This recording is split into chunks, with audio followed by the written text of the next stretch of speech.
사람은 자기 스스로 삶을 살아간다라고 생각하는 사람이 있고, 다른 사람의 영향을 받고 또 자신이 속한 사회를 벗어날 수 없다라고 생각하면서 살아가는 두 종류의 사람들이 있습니다. 조금 공부를 해보시거나 조금 삶에 대해서 깊이 생각해 보신 분들은 나 혼자 사는 삶이 아니다 라는 것은 다 생각하고 계실 겁니다. 또 조금 더 넓게 보면 내가 살아가고 있는 이 삶이 내가 속한 이 공동체에서 특별히 튀지도 또 연약하거나 부족하지도 않게 그 흐름에 잘 맞추어서 살아가는 것이 잘 살아가는 삶이라고 생각하는 경우도 많이 있습니다. 내 스스로 나를 주도해서 내 삶을 살아간다 라는 것도 틀린 것만은 아닙니다. 그리고 또 내가 속한 공동체와 잘 어울려서 균형 있게 살아가는 것이라고 생각하는 것도 그렇게 잘못되거나 틀린 것은 아니죠. 우리는 이 두 가지의 생각을 균형 잡히게 또 건강하게 다 붙들고 살아가야 합니다. 성경에서는 이런 사람의 삶에 대해서 그냥 이 두 가지만을 꼭 가지고 자신의 주도적인 진취적인 생각과 또 공동체와 잘 어울려서 살아가는 보편적인 이 생각을, 자율과 타율을 균형 잡히고 또 건강하게 살아가면 된다라고 내버려 두지 않으십니다.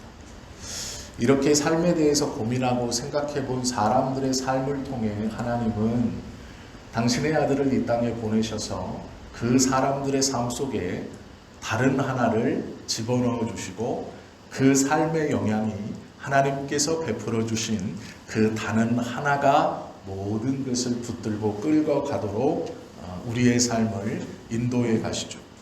그 다른 하나는 예수 그리스도를 통하여 우리에게 베풀어 주신 구원입니다.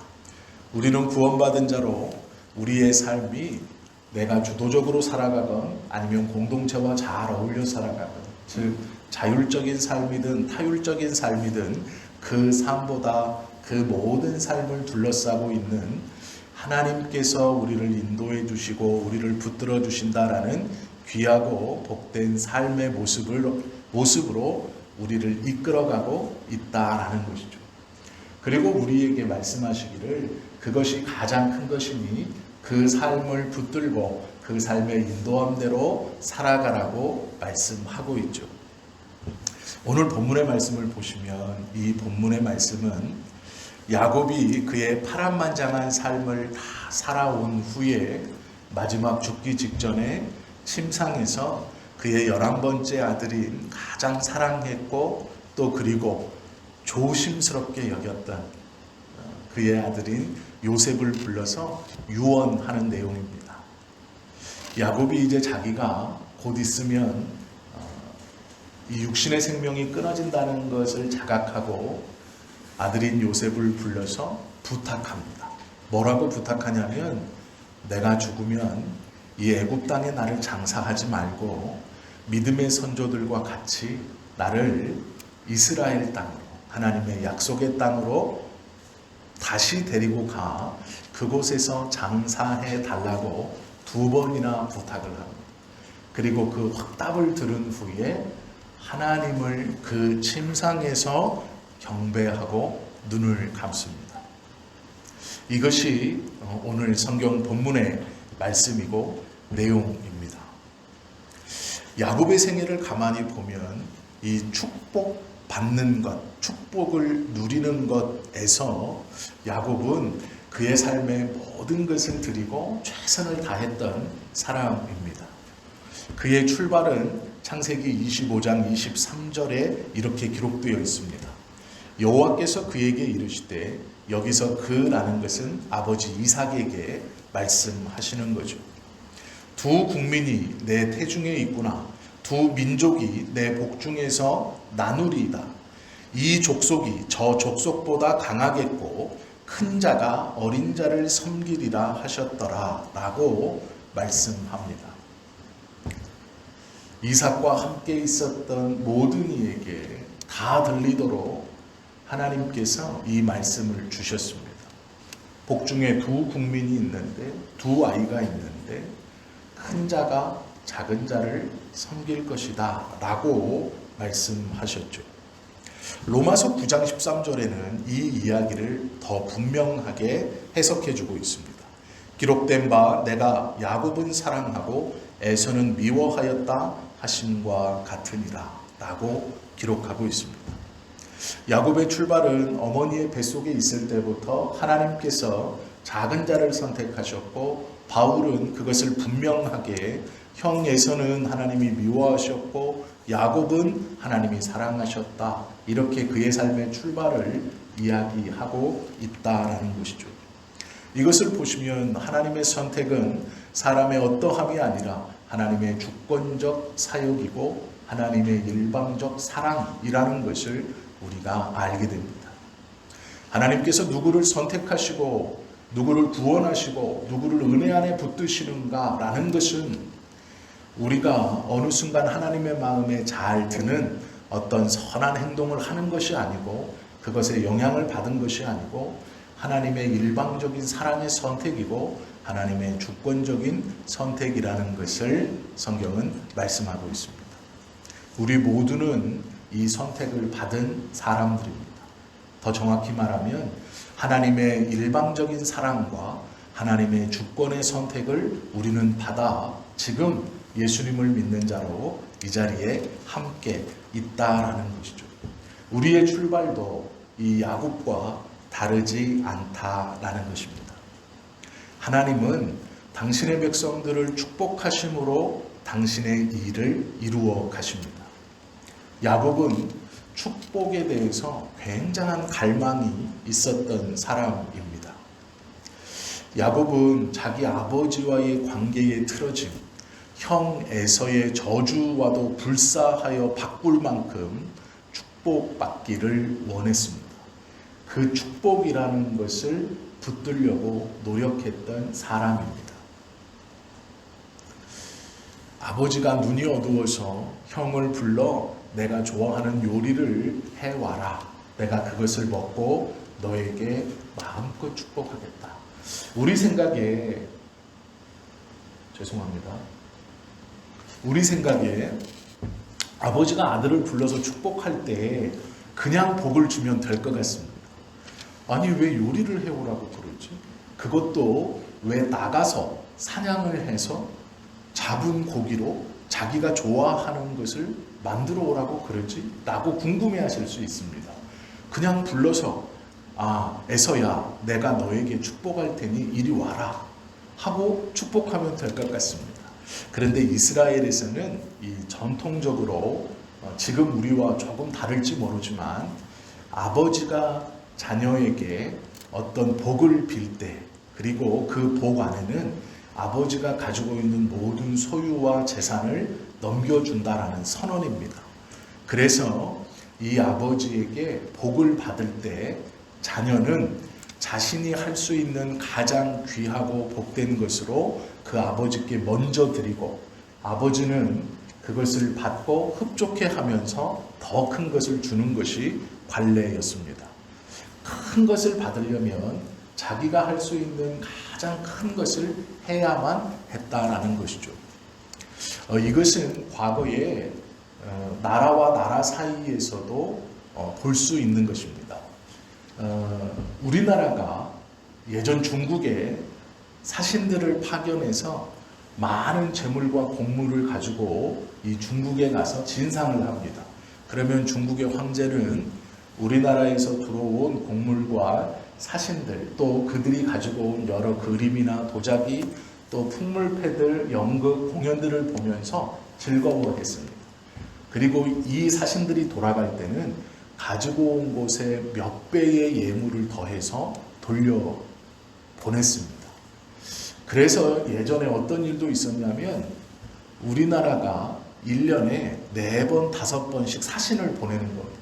이게 부담되었던 중국에서 사신들을 그만 보내라고 요청한 적도 있습니다. 왜 그러냐면 우리의 입장에서 10,000원을 가지고 가면 100,000원을 가지고 돌아오는 꼴이었기 때문입니다. 우리나라도 또한 그랬습니다. 일본에서 우리에게 사절단을 너무 많이 요청해서 금한 적이 있습니다. 왜 그러냐면 일본에서 가지고 올 것은 없고 갈 때마다 너무 많은 것들을 가져다 줘야 됐기 때문입니다. 그래서 수교를 끊기도 하고 통신사를 거절하기도 했습니다. 이것과 마찬가지로 귀한 것을 받기 위해서는 귀한 것을 먼저 드리는 것이 이 시대의 풍습이었고 당연하게 생각했습니다.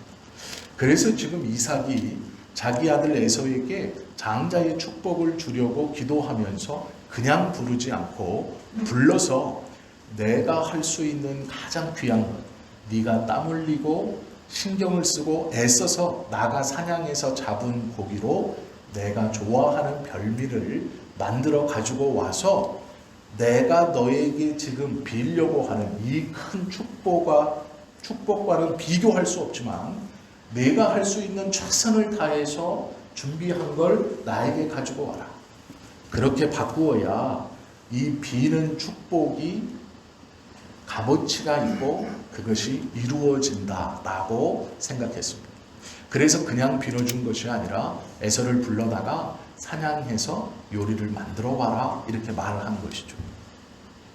그렇게 에서는 아버지에게 이제 장자권의 승계를 넘겨받는다라는 기대를 가지고 사냥을 나갔고 그것을 엿들은 어머니의 말에 따라 이 야곱이 형의 옷을 입고 짐승의 털을 붙이고 이삭에게 들어가 축복의 기도를 받아 나옵니다. 가만히 생각해 보십시오. 형이 이것을 끝까지 모르겠습니까? 아버지의 말을 듣고 출발했습니다. 곧 돌아올 것이고 알게 될 겁니다. 아버지 또한 자기가 둘째 아들에게 속아 잘못된 기도를 했다는 것을 알게 될 것입니다. 야곱도 이것을 짐작했습니다. 그래서 두려워했습니다. 그런데 놀라운 것은 능히 짐작하는 그 두려움 가운데서도 축복의 기도를 받기 위하여 속이며 들어갔다라는 것이죠. 그만큼 야곱은 이 축복에 대한 욕심이 컸습니다. 그것을 소유하고 싶었습니다. 우리가 아는 것처럼 붉은 죽을 쑤어서 형에게 너의 장자권을 나에게 달라라고 말한 사건도 성경은 기록해 놓고 있습니다. 이 야곱은요, 성경에 기록되어 있진 않지만 자세하게 있진 않지만 형 에서와의 비교를 보면 형은 건강하고 풍채가 좋고 사냥하며 들러 다니는 사람이었습니다. 지금으로 말하면 형 에서는 만능이었습니다. 그 시대에 꼭 필요한 사람이었습니다. 자기 가족을 지킬 수 있는 힘이 있는 사람, 또 가족을 먹여 살릴 수 있는 능력이 있는 사람이었습니다. 또한 그가 아버지에게 인정받은 것은 아버지 이삭이 보기에 이 에서가 특별히 허랑방탕하거나 재산을 막 낭비하거나 그런 사람이 아니라는 겁니다. 이삭도 돈을 많이 가지고 있는 거부 중 한 명이었습니다. 이삭은 자신의 개인의 우물을 소유할 만큼 부유한 삶을 살았습니다. 그 집의 큰아들입니다. 그런데 그 큰아들이 자신의 가족의 재산을 지킬 수 있는 힘도 있고 활동성도 있고 그만큼 건강하고 혈기도 왕성합니다. 또한 밖에 나가 사냥을 한다라는 것은 그의 이 활동 범위와 또 사냥을 갈 때 혼자 가지 않습니다. 여러 사람들과 함께 갑니다. 그 사냥에 나가서 무사히 돌아왔다는 얘기는 그 사람들과의 관계도 매우 좋았다라는 것이죠. 에서의 설명을 가만히 들어보면 그 시대 당시로 생각해 보면 굉장한 리더십도 있었던 사람입니다. 이삭이 보기에 에서는 자신의 가문을 물려주기에 전혀 부족함이 없는 정말 잘난 맏아들이었습니다. 야곱은 성경에 보면 천막 안에 살았다라고 하고 어머니와 친밀했다라고 말합니다. 또 그가 하는 일을 보면 천막 안에서 붉은 죽을 쑤고 있었습니다. 요리하는 것을 좋아했다라는 것이죠. 남성이 그 시대에 활동적이지 않고 밖에 나다니지 않고 천막 안에서 요리하는 것을 좋아한다라는 것은 거의 쓸모없는 사람입니다. 그 가문에서 주목받지 못하는 사람입니다.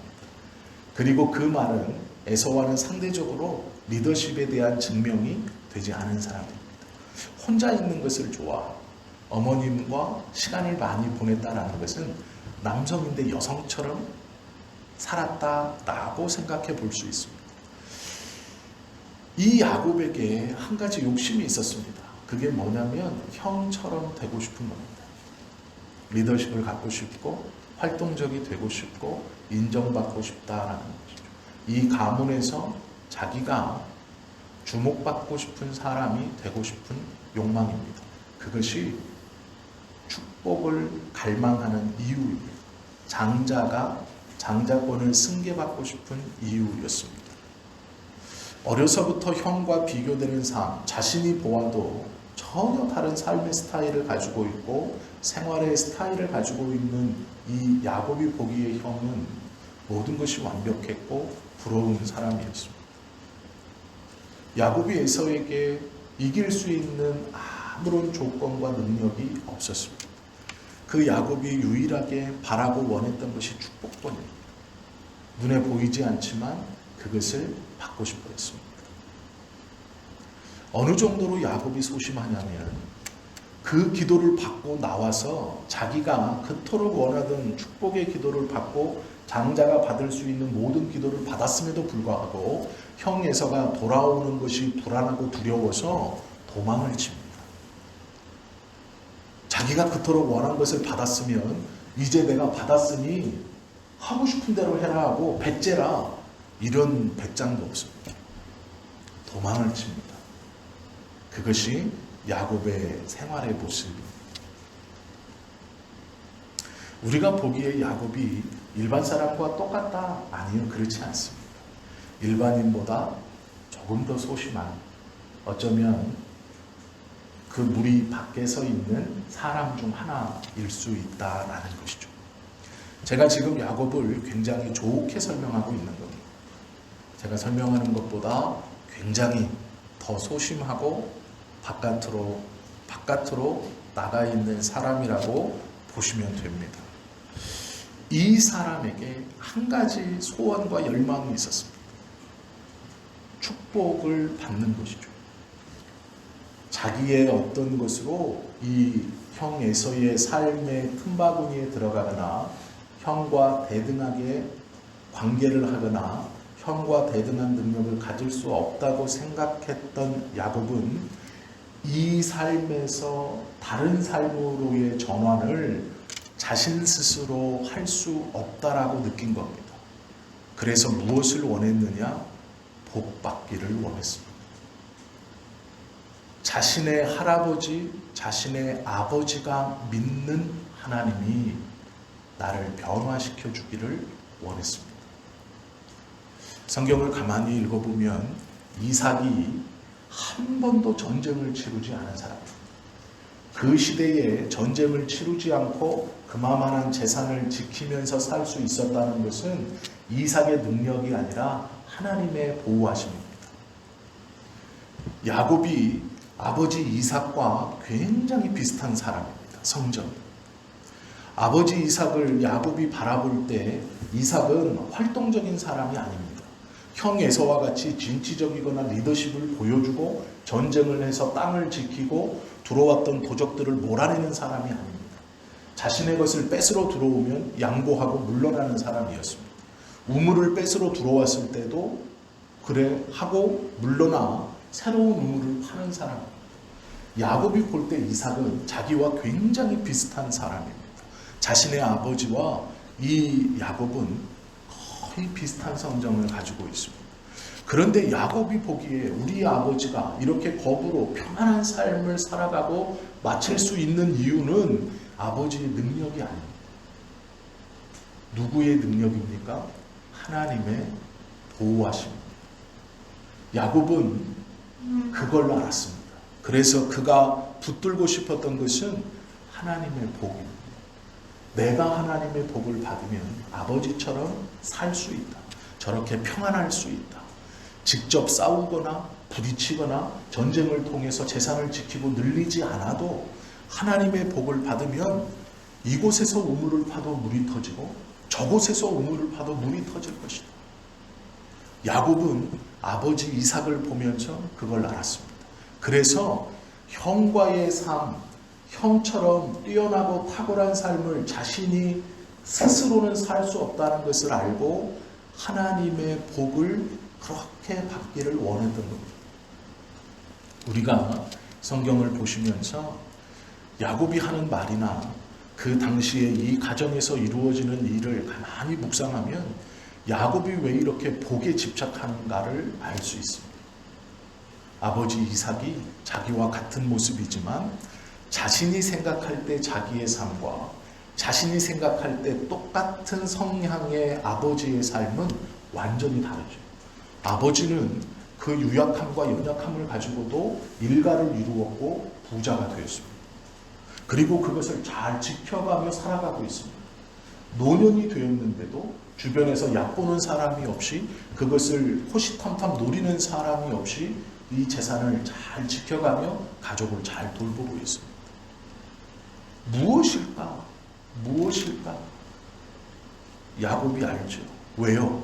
하나님이 야곱에게 나타나실 때 하신 말씀이 있습니다. 뭐라고 말합니까? 나는 너희의 조부 아브라함, 너희의 아버지 이삭의 하나님이다 라고 말합니다. 야곱이 듣기에 나와 성정이 똑같은 소심하고 정말로 자기의 것을 투쟁해서 갖고 있지 못하는 이삭이 자기 아버지가 이렇게 사는 이유는 아브라함의 하나님이고 이삭의 하나님이라고 말하는 그 하나님 때문이다. 그러기엔 나도 이 하나님께 복을 받으면 내 성정과 내 성향대로 살지 않을 것이다 라는 것 때문에 복을 받기 원했던 겁니다. 그가 그냥 뜬금없이 하나님의 축복을 받고 아버지를 속이고 형을 속인 것이 아니죠. 그는 이 복이라는 것이 자신의 삶을 변화시키고 자신의 삶의 나중을 바꿔놓을 유일한 방법이라고 생각했습니다. 그러기에 아버지를 속이고 형에 대한 저주와 원망이 두려움에도 불구하고 그 천막 안에 들어온 것이죠. 그리고 자기가 원하는 대로 복의 기도를 받아냅니다. 그리고 형이 무서워 도망치죠. 창세기 28장에 보면 그가 루스의 들판에서 잠을 잘 때 하나님이 나타나십니다. 28장 13절에서 15절 말씀이죠. 또 본즉 여호와께서 그 위에 서서 이르시되 나는 여호와니 너의 조부 아브라함의 하나님이요 이삭의 하나님이라. 내가 누워있는 땅을 내가 너와 내 자손에게 주리니. 첫 번째 복입니다. 내 자손이 땅의 티끌같이 되어. 두 번째 복입니다. 내가 서쪽과 동쪽과 북쪽과 남쪽으로 퍼져나갈지며 땅의 모든 족속이 너와 내 자손으로 말미암아 복을 받으리라. 내가 너와 함께 있어 내가 어디로 가든지 너를 지키며 너를 이 땅으로 돌아오게 할지라. 세 번째 복입니다. 내가 내게 허락한 것을 다 이루기까지 너를 떠나지 아니하리라 하신지라. 야곱이 그렇게 꿈에도 그리던 장자의 기도를 받고 나서 도망치는 그 길에 여호와 하나님께서 야곱에게 나타나서 하신 말씀이 이 세 가지의 복입니다. 나타나실 때 뭐라고 나타나십니까? 나는 너의 조부 아브라함과 너의 아비 이삭의 하나님이다 라고 나타나 세 가지의 복을 주십니다. 이 땅을 너에게 주겠다. 너의 자녀들이 바다의 모래알같이 많아지겠다. 또한 너로 말미암아 모든 백성이 복을 얻고 내가 이 약속을 지킬 때까지 너를 떠나지 않겠다 라고 말씀하십니다. 기도를 받고 그렇게 원하던 기도를 받고 도망가는 길에 이 축복을 하나님께 직접 듣습니다. 그렇다면 돌아와야죠. 그러나 그렇게 하지 않아요. 도망가던 길을 계속 도망갑니다. 이 기도를 들었음에도 그 길을 가죠. 그 길을 가는 것이 하나님의 뜻이었기 때문입니다. 우리 생각에 기도를 받았습니다. 무서워 도망가는 중에 하나님의 기도를 직접 듣고 축복을 받았습니다. 그럼 우리는 돌아오려고 할 거예요. 하나님이 도망가지 말고 다시 돌아와서 그러면 신비한 방법으로 아버지의 분노도 풀리고 에서의 형의 분노도 풀리겠다라고 돌아올 겁니다. 그러나 기도의 내용을 가만히 보십시오. 하나님이 돌아오게 하실 때 돌아와야 하는 거죠. 그 기도를 하나님이 하신 말씀을 정확히 이해해야 합니다. 하나님께서 이 땅으로 돌아오게 하실 때가 있다라고 말씀하십니다. 도망가던 길을 갑니다. 복을 받았지만 그 복의 기도를 받았지만 도망치는 길을 도망칩니다. 우리가 하나님의 음성과 기도를 잘못 들으면 하나님의 계획을 어그러뜨려서 자신의 생각대로 떠나고 싶지 않았던 그 자리, 내가 다시 돌아가야 한다라고 생각하는 그것으로 다시 돌아와 화를 당하는 경우들이 많죠. 일이 어그러지고 틀어지는 일들이 많이 있습니다. 지혜롭지 못하다는 것은 하나님의 응답과 하나님의 인도를 정확하게 이해하고 받는 겁니다. 하나님께서 마음에 주신 감동을 정확하게 붙들고 해석할 수 있어야 됩니다. 그 말씀을 자기 멋대로 해석해서는 안 된다라는 것이죠. 하나님께서 28장에 이렇게 말씀하시고 31장에 보시면 이렇게 떠났던 야곱이 20년의 세월을 이 도망쳤던 땅에서 보내고 그 밧닷 아람에서 20년 만에 최고의 거부가 됩니다.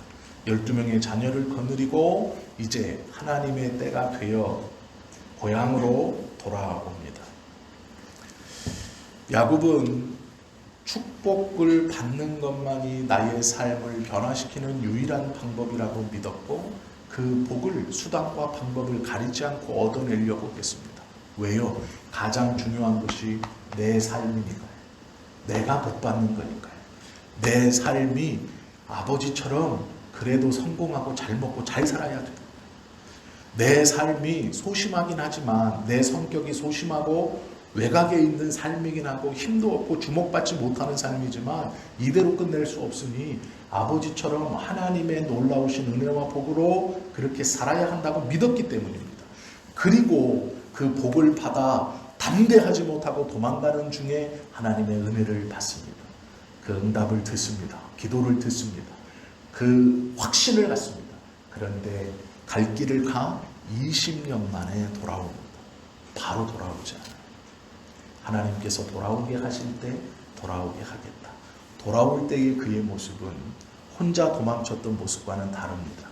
그 밧닷 아람의 최고의 부자가 되어서 돌아오는 길이었고 12명의 자녀들을 거느리고 돌아오는 길입니다. 하나님의 약속의 말씀이 그의 삶을 통해 하나하나 이루어진 것이죠. 그는 성장했고 변화되었습니다. 하나님께서는 당신의 백성들의 변화를 위해서 당신의 뜻을 이행하십니다. 그리고 그 변화된 그 사람을 통해 하나님을 증거하십니다. 우리도 하나님께서 우리의 삶을 통해서 하나님의 뜻과 계획에 따라 우리를 변화시키시고 우리의 변화된 그 모습으로 하나님은 당신의 일을, 당신을 우리의 삶을 통해 증거하기를 원하십니다. 우리가 하는 것은 믿음입니다. 하나님을 붙드는 믿음이죠. 야곱이 그 하나님의 응답을 받은 후에 잠에서 깨어 이렇게 고백합니다.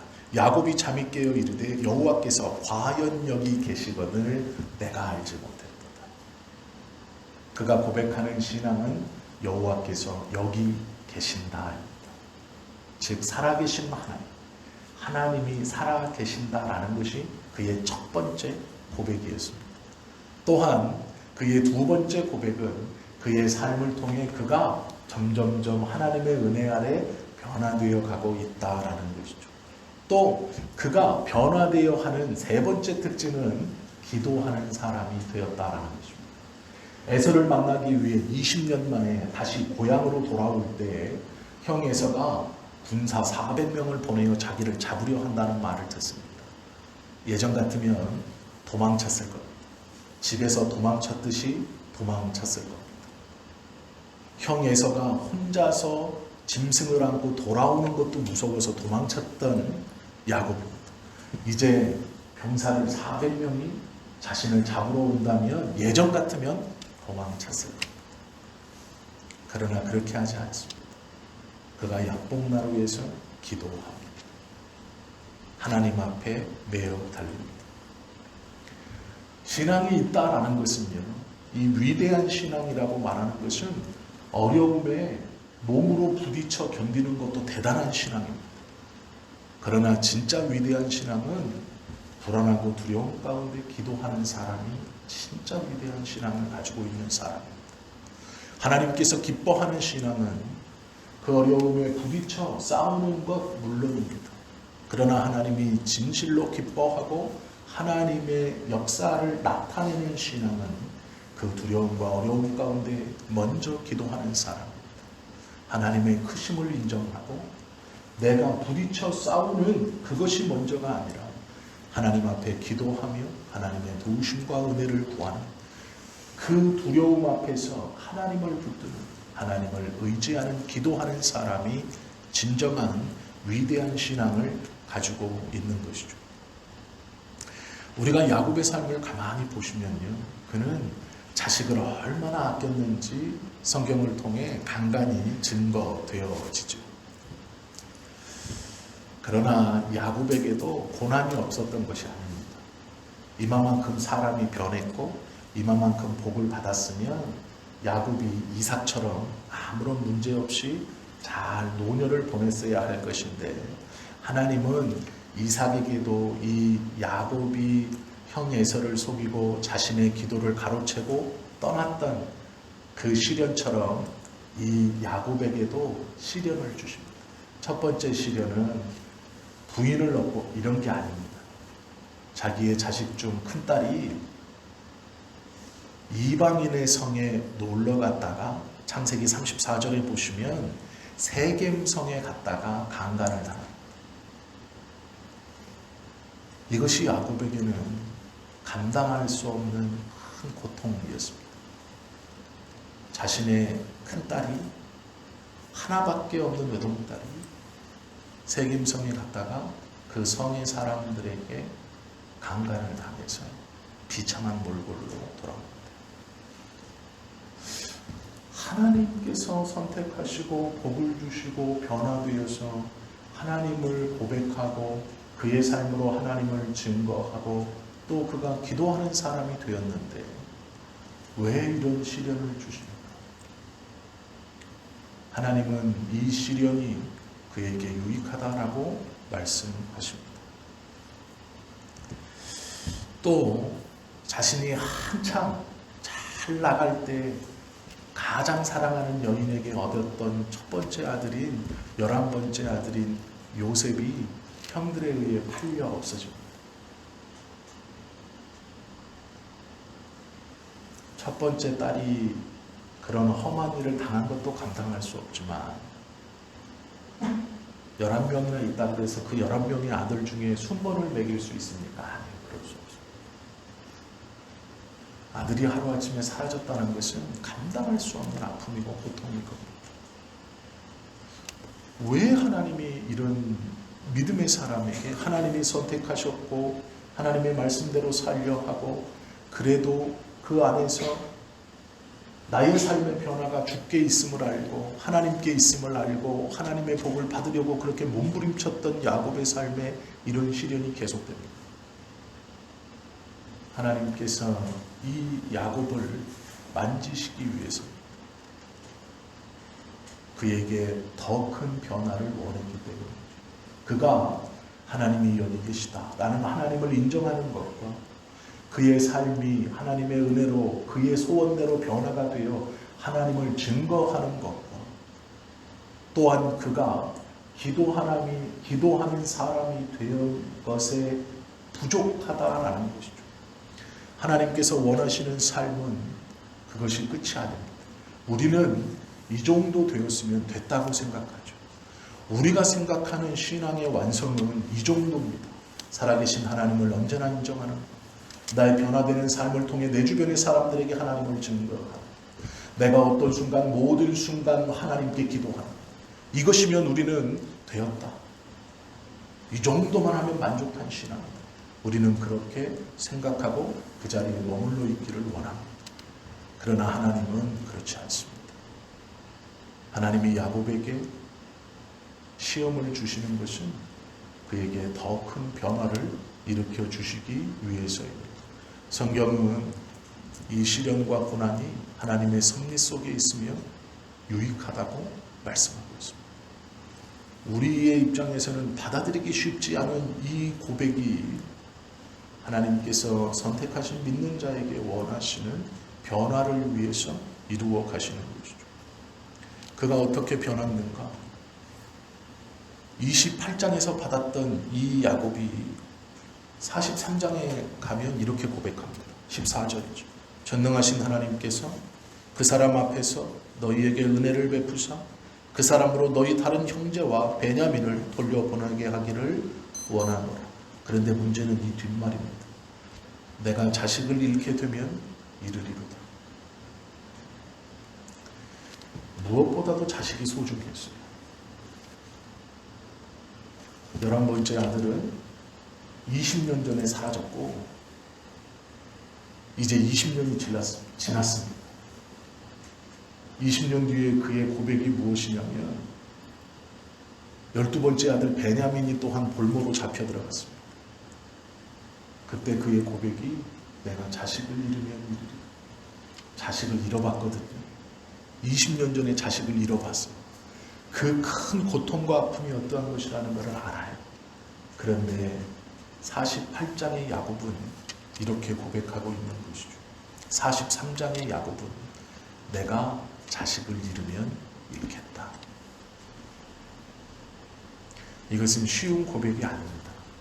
함부로 할 수 있는 고백이 아닙니다. 자식이 11명이나 있다고 그 중에 하나 더 잃는 건 뭐 어때? 아니요. 그런 게 아니에요. 그의 삶의 우선순위와 고백이 바뀐 겁니다. 내가 자식을 잃으면 잃겠다.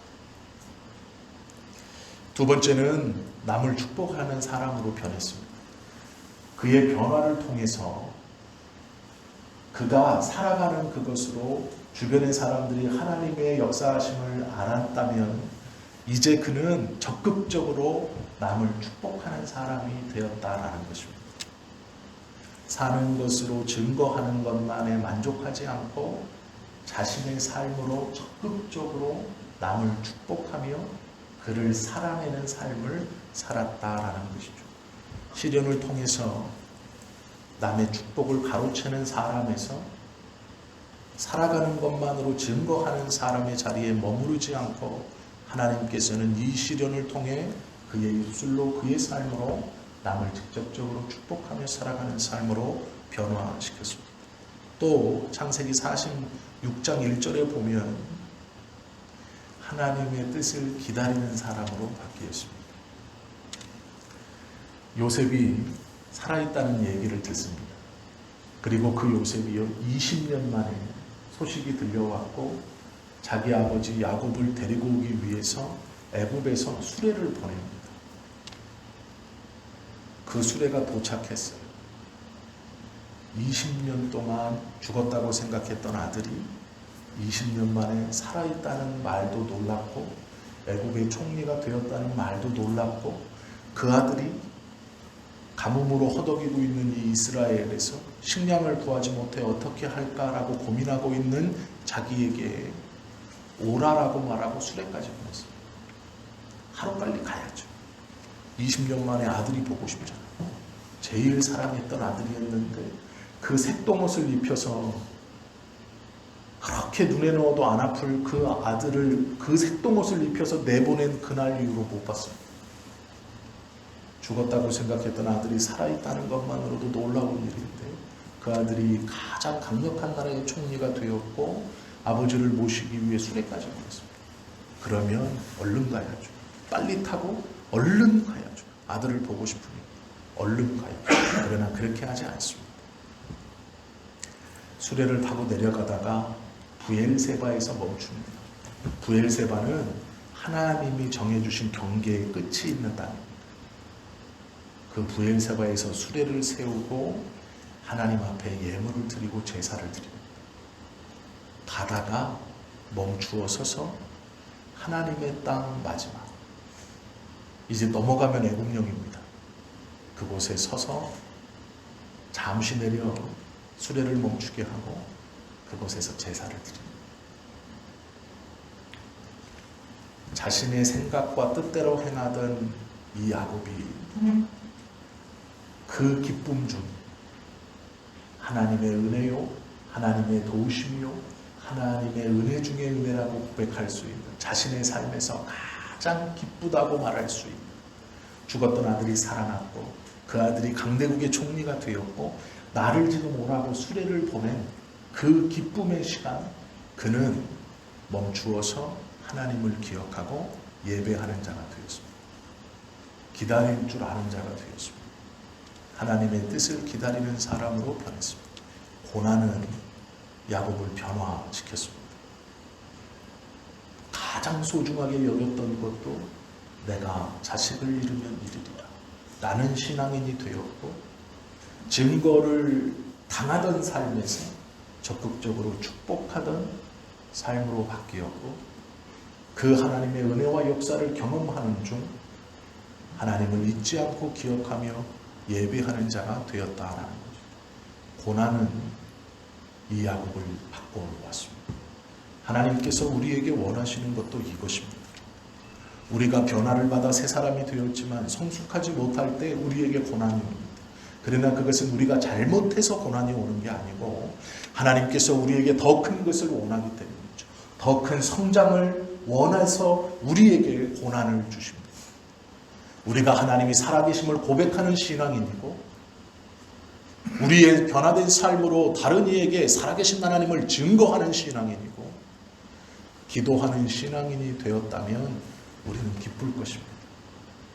우리가 원하는 삶이죠. 그러나 그것만이 아닙니다. 그렇게 하고 우리는 정체되어 있기를 원하지만 하나님은 우리에게 고난을 주셔서 한 걸음 더 나아가게 하십니다. 하나님을 언제든지 잊지 않고 기억하는 사람, 남을 적극적으로 축복하고 또한 자신의 가장 소중한 것도 이 세상의 것은 별게 아니라는 것을 깨닫게 해주시고 하나님의 뜻 안에 순종하는 사람으로 바꾸시기 위해서 우리에게 이 어려움을 주신다라는 것이죠. 성경은 우리에게 말씀합니다. 징계는 다 받는 것이거늘 징계가 없으면 사생하여 참아들이 아니다. 하나님은 우리를 부르셔서 우리가 성장해 가기를 원하십니다. 우리가 변화해 가기를 원하십니다. 내가 이 정도면 됐다라고 만족하는 그 순간 우리의 삶에 또 다른 사건이 일어나 우리를 하나님의 뜻대로 한 걸음 성장시키시기를 원하시는 하나님의 일이 지금 벌어지고 있다는 것을 기억해야 합니다. 야곱의 삶을 가만히 보면 야곱을 변화시키는 하나님이 어떠한 하나님이신가? 우리의 하나님이시고 나의 하나님이십니다. 우리 성도님들의 하나님이십니다. 고난이 없는 삶이 좋은 것 같지만 하나님의 관심에서 멀어질 것일 수도 있습니다. 힘들고 어려운 고난이 있을 때 꼭 기억하십시오. 이 고난은 나에게 유익한 것이고 이것을 통해 하나님께서 내가 한 걸음 더 성장하기를 원하고 계신다라는 것입니다. 야곱의 삶을 돌아보면서 야곱의 마지막의 고백이 참으로 놀랍습니다. 아들을 만나 17년을 살았습니다. 좋은 것을 먹고 좋은 것을 보고 좋은 것을 누렸을 것입니다. 그러나 그는 그 좋은 것을 먹고 입고 보고 누렸던 그곳에 만족하지 않습니다. 17년 전에 먹을 것이 없어서 떠나왔던 그 땅, 사람이 굶어 죽어가는 그 땅, 심각한 가뭄으로 풀 한 폭이 남아있지 않았던 그 황량한 땅, 그 땅으로 돌아가고 싶어 합니다. 이유는 하나죠. 이 풍요한 땅이 하나님의 땅이 아니고 저 척박한 땅이 하나님의 땅이기 때문에 우리에게 약속해 주신 하나님의 나라는 이 땅과 비교하여서 우리의 눈에 보이는 것이 아무것도 없죠. 어떻게 생겼는지 어떠한 것인지 우리는 본 적이 없기 때문에 모릅니다. 막연한 두려움이 있죠. 또 막연한 기대감이 있죠. 그러나 이 땅은 조금만 경제적인 여유가 있고 시야만 조금 돌리면 좋은 것, 먹고 싶은 것, 누리고 싶은 것이 많이 있습니다. 그러나 이 땅이 하나님의 약속의 땅이 아닙니다. 야곱이 요셉을 만나 17년 동안 애굽에서 이 땅과는 비교할 수 없는 것을 먹고 마시고 누렸을 겁니다. 그런 그가 죽음 앞에서 그 요셉을 불러 하는 말이 나를 그 땅에 가서 장사 지내주라 라는 말입니다. 그 땅이 하나님의 땅이기 때문에 겉으로 보여지는 것이 중요한 게 아니라 내가 경험했던 것이 중요한 게 아니라 먹을 것이 없어서 굶어 죽어가는 그 땅이 나의 이미지 17년 동안의 이미지에 바뀌어있다 이것이 중요한 게 아니라 내가 그 땅을 어떻게 경험했는가가 중요한 게 아닙니다. 어떻게 알고 있는가가 중요한 게 아닙니다. 그 땅이 하나님의 약속의 땅입니다. 그 땅이 나의 삶을 인도하셨고 나를 변화시켰던 아브라함의 하나님, 아버지 이삭의 하나님, 나 야곱의 하나님에게 주신 땅이 그 땅입니다. 하나님께서 우리를 부르셔서 우리에게 주신 땅도 마찬가지입니다. 이 세상이 아니라 하나님께서 계신 그곳입니다. 그 놀라운 하늘나라가 우리에게 약속되어져 있다라는 것이죠. 이곳이 아무리 좋아도 이곳은 하나님이 우리에게 가져라라고 주신 땅이 아닙니다. 하나님이 우리에게 나와 함께 있겠다 약속한 땅이 아닙니다. 우리는 마음으로 그 땅을 소원해야 합니다. 그 땅을 갈망해야 합니다. 그 땅에 대해 얼마나 많이 알건 적게 알건 어떤 느낌을 갖고 있건 그것은 중요한 것이 아니죠. 하나님의 약속의 땅이 어디인가? 나를 불러 올리시고자 하는 곳이 어디인가? 내가 너와 함께하겠다 하신 곳이 어디인가? 우리에게 약속해 주신 마지막 그곳이 어디인가? 그것을 사모하는 마음이 우리에게 있어야 합니다. 야곱을 변화시키신 하나님께서 우리를 변화시키실 것입니다. 야곱의 하나님이 또한 우리의 하나님이시기 때문이죠. 우리의 성장을 원하시고 우리의 변화를 원하십니다. 그 변화의 순간순간 어쩌면 감당할 수 없는 고통과 아픔이 우리의 삶에 일어날지도 모릅니다. 이만큼은 되었지 않았습니까? 라고 말하고 싶을지 모릅니다. 그러나 그때 입을 닫으십시오. 하나님께서 성경을 통해 이 어려움과 고통이 나에게 유익이라 말씀하셨습니다. 하나님 그렇습니다. 내가 이 고통 앞에 기도하는 자가 되겠습니다. 적극적으로 다른 이를 축복하고 나의 삶으로 변화된 삶으로 하나님을 증거하는 자가 되겠습니다. 하나님이 여기 계시다. 살아계신 하나님을 고백하는 것뿐 아니라 나의 가장 소중한 것도 하나님과 비교할 수 없음을 인정하는 자가 되겠습니다. 그리고 마지막으로 하나님의 약속의 땅을 소망하며 그 하나님의 나라를 붙드는 자가 되겠습니다라고 고백하며 성장해야 하는 것이죠. 그것이 하나님이 우리에게 원하시는 모습이고 야곱에게 내는 너의 조부 아브라함과 이삭의 하나님이라는 그 하나님이 이제 야곱의 하나님이 되셨던 것처럼 우리의 하나님이 되어 주실 것입니다. 이 은혜를, 이 믿음의 성장을 이루어 하나님의 놀라운 은혜를 경험하시는 저와 여러분 모두가 되시기를 예수님의 이름으로 축원합니다. 기도드립니다.